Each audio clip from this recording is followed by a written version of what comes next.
ARK differs from a lot of projects I've worked on in the past because of its immediacy, both in our pace of development, our feedback with the community, and the way that we implement things that come from different places. Part of the kind of idea coming into building this game and behind early access even was getting community feedback on things that were not just going to go into the game, but things that we were actively working on. Some of it's just like, hey, I got this idea, you want to try it? You know, we're big into rapid prototyping here, trying to get stuff in, seeing what works. Here, you don't really clock out. You work until whatever you're working on is done, and that passion just kind of carries around the office and is very infectious. So one of the best things about working here, you know, at Studio Wildcard is most of us are generalists, right? So it's good to switch up a pace for what I do. The team is just, you know, they're really into what they're doing, and they're able to take on so many tasks that would seem impossible and make them happen. The trade shows have been awesome.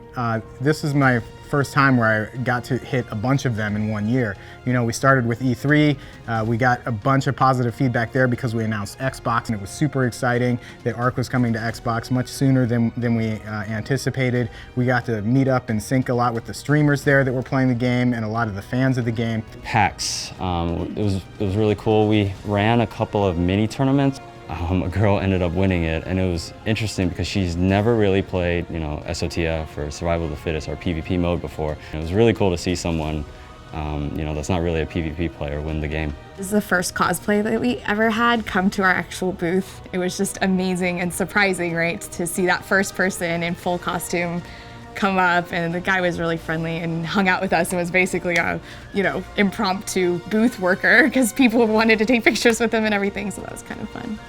There's a lot of really cool ideas out there. a little shameless plug here. I'm gonna have to say my mod, Primitive Plus, is probably my favorite mod. But there is a huge pirate mod, and I think it's really ambitious, and it's really an interesting use of a gameplay space that we haven't explored. You know, the perfect hair forever mod, or maybe the cute hair. You should see some of the hairstyles they got in that. Someone's like, I got the best mod ever. You look down, it's like, just poop, poop, poop, poop, poop, poop, poop, poop, poop, poop, poop. It was like hilarious to me. The debut of our game was a guy who could not progress past 5 minutes in the game because you could not harvest any rocks in the game at all.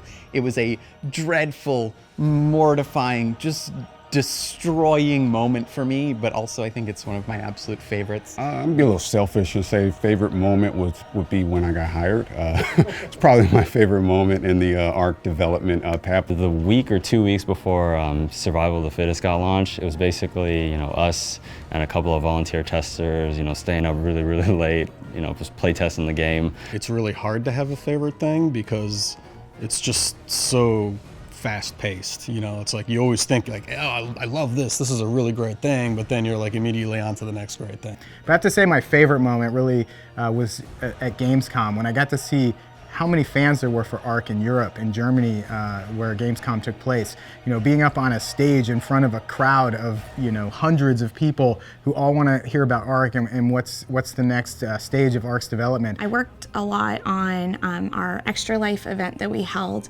to raise money for Children's Miracle Network, and obviously the community was just a huge part of that.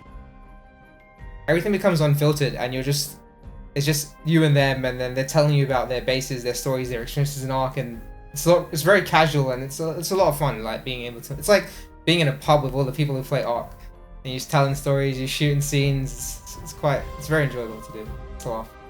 Thank you for allowing us to not only make the game that we've always wanted to make, but also to be able to do it with a community that's providing us the information that's required to make something at such a massive scale. You know, when ARK first started, we never thought for a minute it would blow up into what it is, and we're very thankful that it did. So let's keep making some awesome.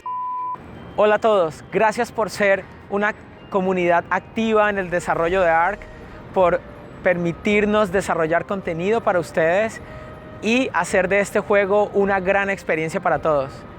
حابب اشكر الفانز والكوميونتي بتاعت ارك على دعمهم وتشجيعهم لينا الفتره اللي فاتت، وان هم يساعدونا ان احنا نخلي ارك توصل للجيم اللي هي وصلت لها وتحقق نجاح احنا عمرنا ما كنا نتخيله واحنا بنعملها. شكرا لكم. On behalf of the Studio Wildcard Florida team, I'd like to thank everyone involved for helping to make ARK not only an amazing dinosaur experience, but one of the most incredible survival games out there. We couldn't have done it without the love and support of our wonderful fans. And yes, the Basilosaurus is next.